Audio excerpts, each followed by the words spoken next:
Hi ನನ್ನ ಪ್ರೀತಿಯ ಸ್ನೇಹಿತರೆ, ಹೇಗಿದ್ದೀರಾ? ಇವತ್ತು ಹಸಿ ಬಟಾಣಿಯಿಂದ ವಡೆ ಮಾಡೋದು ಹೇಗೆ ಅಂತ ನೋಡೋಣ ಬನ್ನಿ.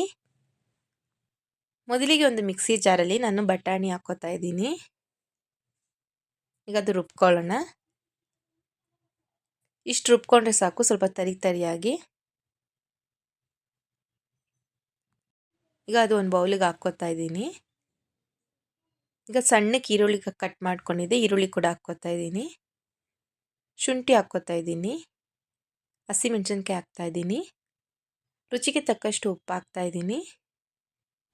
ಜೀರಿಗೆ ಒಂದು 1/4 ಸ್ಪೂನ್ ಹಾಕ್ತಾಯಿದ್ದೀನಿ. ಜೀರಿಗೆ ಬೇಡ ಅನ್ನೋರು ಓಂಕಾಳು ಹಾಕ್ಕೋಬೋದು. ಕೊತ್ತಂಬರಿ ಸೊಪ್ಪು ಹಾಕ್ತಾಯಿದ್ದೀನಿ. ಈಗ ಕಡಲೆ ಹಿಟ್ಟು ಹಾಕ್ತಾಯಿದ್ದೀನಿ. ಅಕ್ಕಿ ಹಿಟ್ಟು ಒಂದು 2 ಸ್ಪೂನ್ ಹಾಕ್ತಾಯಿದ್ದೀನಿ. ಹಾಕ್ಬಿಟ್ಟೆಲ್ಲ ನೀಟಾಗಿ ಮಿಕ್ಸ್ ಮಾಡ್ಕೊಳ್ಳೋಣ. ನೀರೇನು ಹಾಕಿಲ್ಲ ನಾನು, ನೀರು ಹಾಕ್ಕೊಳಕ್ಕೆ ಹೋಗಬೇಡಿ. ಈಗ ಈರುಳ್ಳಿ ಹೂವು ಹಾಕ್ತಾಯಿದ್ದೀನಿ.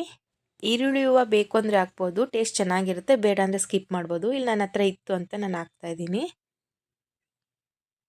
ಹಾಕ್ಬಿಟ್ಟೆಲ್ಲ ನೀಟಾಗಿ ಮಿಕ್ಸ್ ಮಾಡ್ಕೊಳ್ಳೋಣ. ಈಗ ಒಂದು ಬಾಣಲೆಯಲ್ಲಿ ನಾನು ಎಣ್ಣೆ ಕಾಯ್ಲಿಕ್ಕೆ ಹಾಕ್ತಾಯಿದ್ದೀನಿ.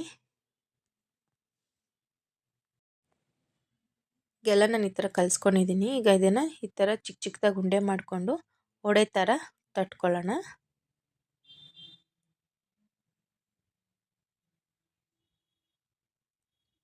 ಈಗ ನಾನು ಒಂದೊಂದಾಗಿ ಹಾಕ್ತಾಯಿದ್ದೀನಿ. ದಯವಿಟ್ಟು ಎಣ್ಣೆಲಿ ಮಾಡುವಾಗ ಕೈ ಹುಷಾರು ಮತ್ತು ದೂರ ಇಟ್ಕೊಂಡು ಮಾಡಿ.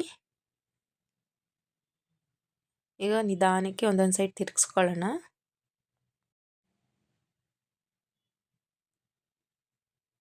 ಈಗ ನೋಡಿ ಆಗಿದೆ. ನೀಟಾಗಿ ಈ ಥರ ಎಣ್ಣೆ ಎಲ್ಲ ನೀಟಾಗಿ ತಕ್ಕೊಳ್ಳೋಣ. ಈಗ ಸರ್ವಿಂಗ್ ಪ್ಲೇಟ್ಗೆ ಹಾಕ್ಕೊಳ್ಳೋಣ. ಈಗ ಬಿಸಿ ಬಿಸಿಯಾದ ಹಸಿ ಬಟಾಣಿ ವಡೆ ರೆಡಿಯಾಗಿದೆ. ಸ್ನ್ಯಾಕ್ಸ್ ಟೈಮ್ಗೆಲ್ಲ ಈ ಥರ ಮಾಡಿಕೊಂಡು ತುಂಬಾ ಚೆನ್ನಾಗಿರುತ್ತೆ. ಮತ್ತು ತುಂಬ ಈಸಿಯಾಗಿ ಹೇಳ್ಕೊಟ್ಟಿದ್ದೀನಿ. ತುಂಬ ಟೇಸ್ಟಿಯಾಗಿ ಹೊಸ್ದಾಗಿ ಹೇಳ್ಕೊಟ್ಟಿದ್ದೀನಿ. ನೀವು ಮನೇಲಿ ಟ್ರೈ ಮಾಡಿ, ಖಂಡಿತ ಇಷ್ಟ ಆಗುತ್ತೆ. ಇಷ್ಟ ಆಗಿದ್ದರೆ ಲೈಕ್ ಮಾಡಿ, ಶೇರ್ ಮಾಡಿ, ಕಮೆಂಟ್ ಮಾಡಿ ಮತ್ತು ಸಬ್ಸ್ಕ್ರೈಬ್ ಮಾಡಿ. Thank you friends.